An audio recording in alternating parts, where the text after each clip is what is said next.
news tayo mga kotsero sa mga fans ng Eat Bulaga! Anong ganap? Sa Eat Bulaga. Sa mga fans ng EAT Bulaga. Ano nangyari? Ay, Diyos ko, matutuwa kayo ng sobra-sobra. Showbiz muna tayo, sa medyo mababaw muna tayo, ha? Atong balita sa EAT. Papakita ko na sa inyo para masaya. Eto na. Here we go. Yun, TVJ scores court win. Marikina RTC permanently stops tape from using Eat Bulaga. Yun na. Nagdesisyon na ang Marikina RTC. Binigay yung award sa TVJ, in fairness. Pero this is for copyright, Take note, this is for copyright. Hindi ito yung sa trademark. Yung sa trademark, napagdesisyon na yun last month dito sa sa IP office, 'di ba? Kinancel yung IP registration ng tape, tapos in-award kay Joey De Leon yung IP ng Eat Bulaga. That's one win. Next win, ito sa korte. Ito mas mabigat to sa korte. Medyo mas mabigat tong sa korte. Kasi ito, meron tong ang korte may kapangyarihan na ipa-execute ang kanyang desisyon. Kaya kailangan, malinis ang jurisdiction, Walang question sa jurisdiction kasi yun ang ending kasi ng mga kaso. Kailangan may execute yung mga desisyon. So, para hindi ma-technical pa. So, itong sabi, the Marikina Regional Trial Court has found Tape Inc. liable for unfair competition and copyright infringement and issued an order permanently enjoining it and GMA Network. Uy! Ang tindi. Permanent for life. For life, guys. Hindi na nila pwedeng gamitin. For life. Ang Eat Bulaga na pangalan tsaka logo. Wala. Iyak talaga. Iyak Paulo Contis. No? Diyos ko. Kaibigan pa naman yan ng kaibigan din natin. Bahala sila. Nagtatrabaho lang naman sila. In fairness to them, nagtatrabaho lang naman sila. Pero di pa sana wag na lang wag na lang nakialam dun sa gulo ng tape, di ba? As usual, bago tayo magpatuloy, magsha-shoutout muna tayo sa mga kaibigan natin sa Sendwave! Kung kayo po ay nasa US, UK, Canada, Italy, France, Spain, Ireland, and Belgium, may pwede na po yung magpadala na inyong mga remittances sa Pilipinas using Sendwave. Ang gagawin nyo lang ay i-download ang Sendwave app, gumawa kayo ng account, ilagay nyo ba ang account details sa Jarn, at pwede na magpadala sa sa GCash, sa Cash Pickup, at sa iba't ibang mga bangko sa Pilipinas. At kapag ginamit mo po kayong promo code na Coach Jared sa inyong unang padala, ay makakakuha kayo na karagdagan $20 free credit. Kaya gamitin na po sa Sendwave for all of your remittance needs. Okay. Anyway, tapos the court also barred them from airing any recorded Eat Bulaga prior to May 31, 2023 and directed the IP Office of the Philippines to cancel tapes registration of Eat Bulaga, EB, and their logos. Buti nauna na si IP Office. So yung desisyon ni IP Office at ng desisyon ng Marikina RTC nag-jive. Nag-jive, guys. Nagkapareho. Alam niyo mga kojero, yung sa copyright infringement, mataas talaga yung posibilidad na manalo sila doon. Kasi yung copyright infringement, yun yung tawag dito. Yun yung tungkol sa artist's work So yung artist work ang titingnan doon. Sino ba ang nag-conceptualize, sino ang nag-execute, etc. etc. Sinong image yung nandoon. Yan.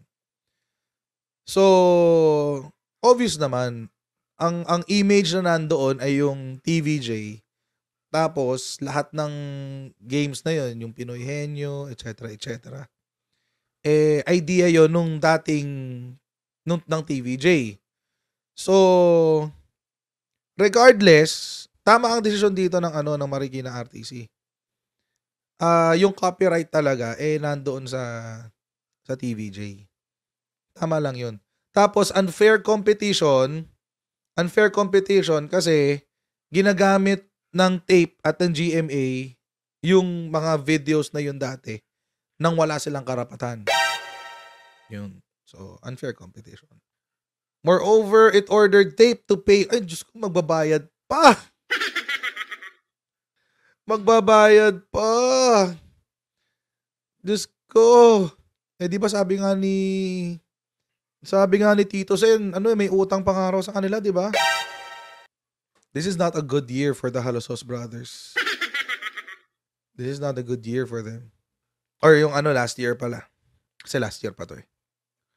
Moreover, it ordered tape to pay hosts Tito Soto, Vic Soto, and Joey De Leon and their co-defendant, Jenny Ferre, 2 million pesos in temporary damage, as well as 500,000 in exemplary damage and 500,000 in attorney's fees. 3 million pa.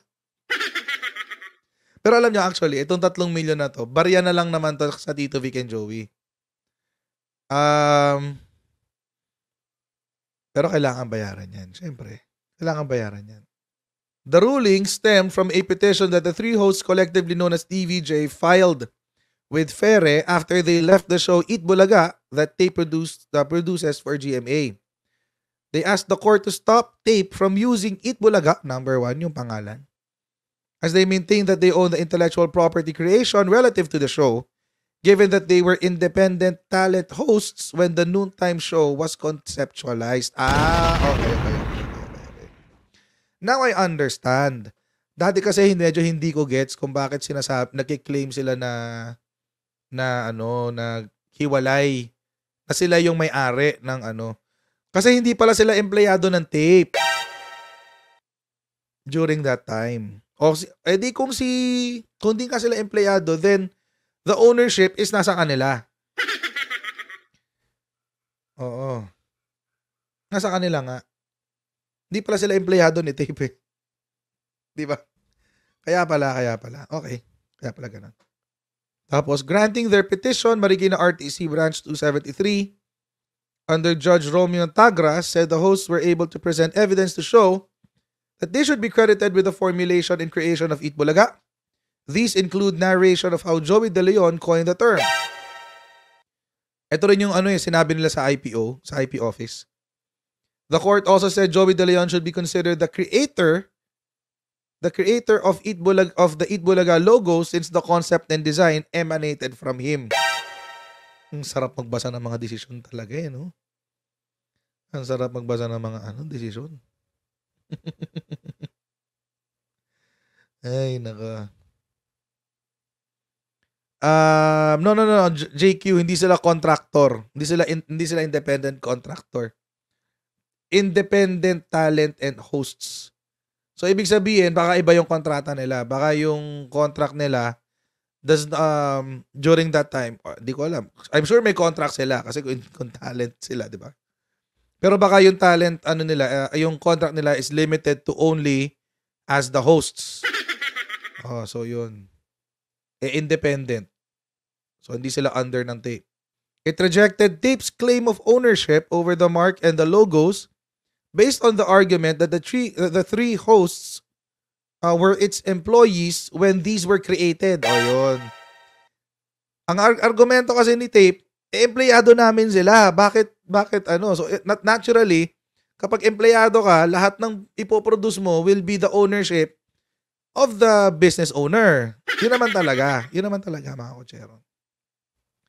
Maski sa mga contract of service na ipinapasa, yung mga pinapapirma sa mga contractors. Ganun talaga yun. Kaso, ang decision ng Marikina RTC, hindi sila empleyado, independent talent sila. Talent sila. Hindi sila empleyado.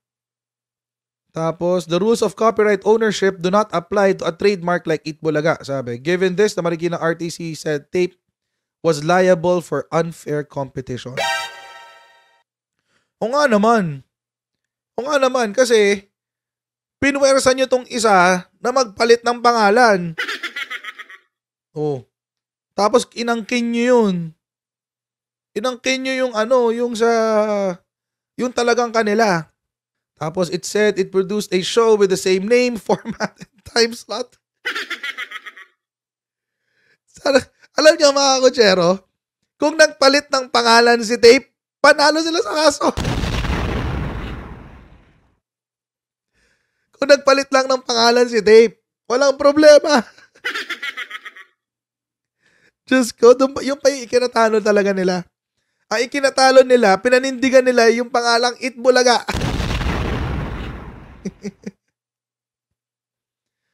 Diyos ko, kawawa naman. Kawawa na. Ay. Ito yung intricacies ng mga decision na na nakakatuwa. Actually, kapag nagbabasa kayo ng pag marami kayong time, try nyo magbasa ng mga decision ng Supreme Court. It will take some getting used to. Pero pag nasanay ka na, nakakatuwa yung mga nakakagulat yung mga kwento, nakakatawa, may iba nakakalungkot. Kung nagpalit lang sila ng pangalan, kasi yun ang sabi ng Marikina RTC Kaya sila naging liable sa unfair competition ay dahil gumawa sila ng show of the same name, format, and time slot as the original. And cited instances where people mistook the new GMA show as the one hosted by TVJ.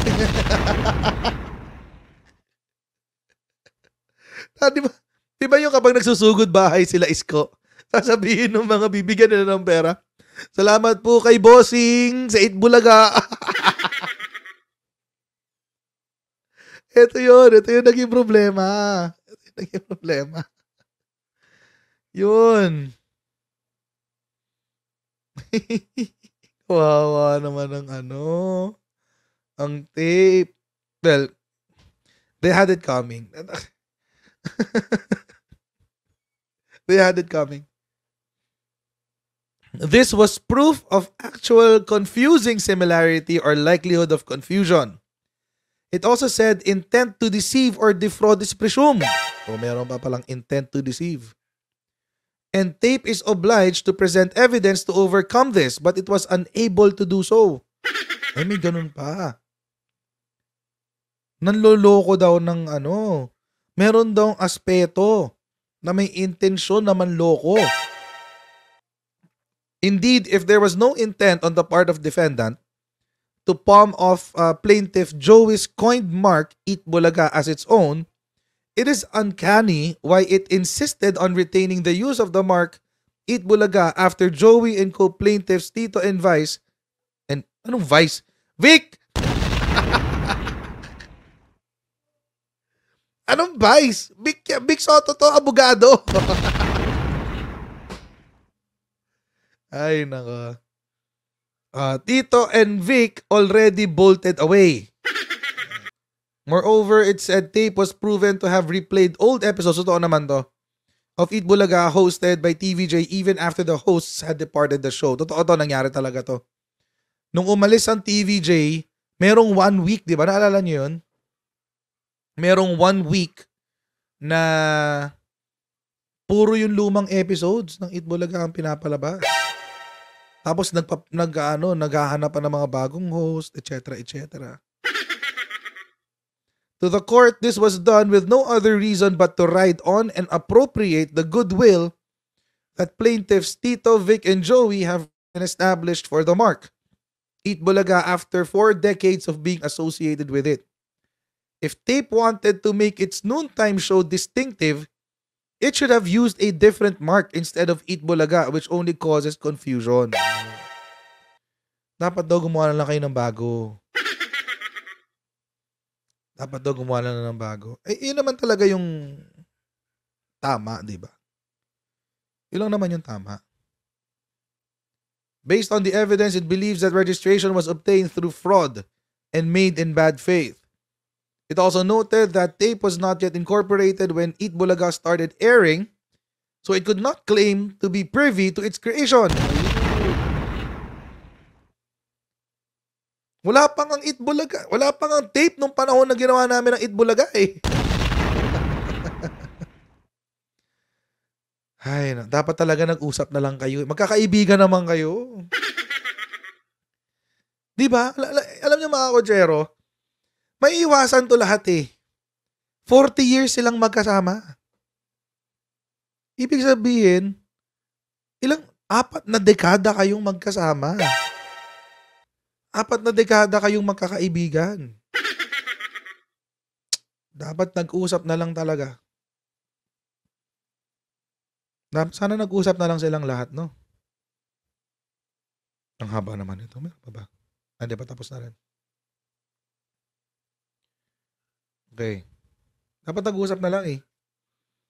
The court likewise pointed out that tape's registration of Itbulaga did not include entertainment services. O, ito yung argumento dati pa nila Tito Soto, di ba? It said this show's tape implied recognition that the 3 hosts have preferential and superior right over Itbulaga as its creators, which is why it surreptitiously registered the mark only for goods and merchandise. So, ang sabi, kaya daw yung kanilang inirehistro ay para lamang sa goods and merchandise kasi alam mismo ng tape na hindi sila ang gumawa ng pangalang Itbulaga. So para malusutan nila yon, iniregister nila sa ibang rehistro para markado na sa kanila. Otherwise, it boggled the mind of the court why tape did not go for the jugular by registering Itbulaga directly as entertainment show. O, diba? Tama ang korte doon. Bakit nga naman hindi nyo nirehistro as entertainment in the first place? Ba't pinadaan nyo pa as merchandise? The court also ruled that tape committed copyright infringement for replaying recordings. At yung sinasabi ko sa inyo, yung copyright of selected segments of Itbulaga episodes without the consent of the hosts and FERE. Ang bigat ng decision ng Supreme Court ng Marikina RTC Pero malinaw yung decision ng Manila. Ano ba? Marikina RTC. Alam mo agad yung mga distinction. Ang tanong, susunod ba ang tape? They have to. Kung ayaw na ng problema. Ganun lang kasimple yun. Kung ayaw na ng problema in the future, kailangan nilang sumunod. Pero kung gusto nila sakit sa ulo, di wag kayo sumunod. Kung gusto nyo sakit sa ulo, wag kayo sumunod. Kung gusto nyo ng tahimik na buhay, sumunod kayo. Pero alam nyo mga kotsero, I think, ako lang naman, no, I think, and regardless of politics, deserve ng TVJ to. Diba? Pwede. Hindi naman TRO, pero pwedeng MR. Motion for reconsideration. Tapos, pag hindi sila happy sa motion or pag walang mga bagong argumento, if it's the same argument, usually, madi-deny yung motion for reconsideration. Tapos, aakyat yan sa Court of Appeals. Pag-akit sa Court of Appeals, pag walang bagong arguments or bagong evidence, edi akit sa Supreme Court. So, yun. Sa Court of Appeals, meron pa palang MR doon. Pwede ka pa mag-motion for reconsideration sa Court of Appeals. Mas pag-akit sa Supreme Court, ganun din. Hanggang isang MR. So, yun. But they deserve it. Kasi, tagal-tagal na sa kanila ng Itbulaga, di ba? Deserve na nila yan. Tsaka may order na yung court. May order na sila, di ba? Na itigil agad-agad ang paggamit. Medyo masalimuot pa yan. But, this is a good win. At least, it sets a precedent for other shows, di ba? Yung mga ibang shows din na katulad nila. Na ito yung pwedeng pagdaanan kapag may issues ka sa copyright, sa trademark, etc. Pero congratulations sa TVJ. Okay, congratulations sa inyo. Congratulations sa grupo na bumubuo ng Itbulaga. Yung legit Itbulaga. Congratulations to all of you. Sana sa Monday, no? Yung totoong pangalan nyo na yung makita namin. Sana sa Monday. Ayan, so mga kotsero, hanggang dito na po muna tayo for today. Please don't forget to like, share, and subscribe sa ating Coach Jared YouTube channel. And paki-follow na rin po tayo sa ating Facebook page. Coach Jared din ang pangalan. And I'll see all of you in our next Coach Jared Live. God bless you.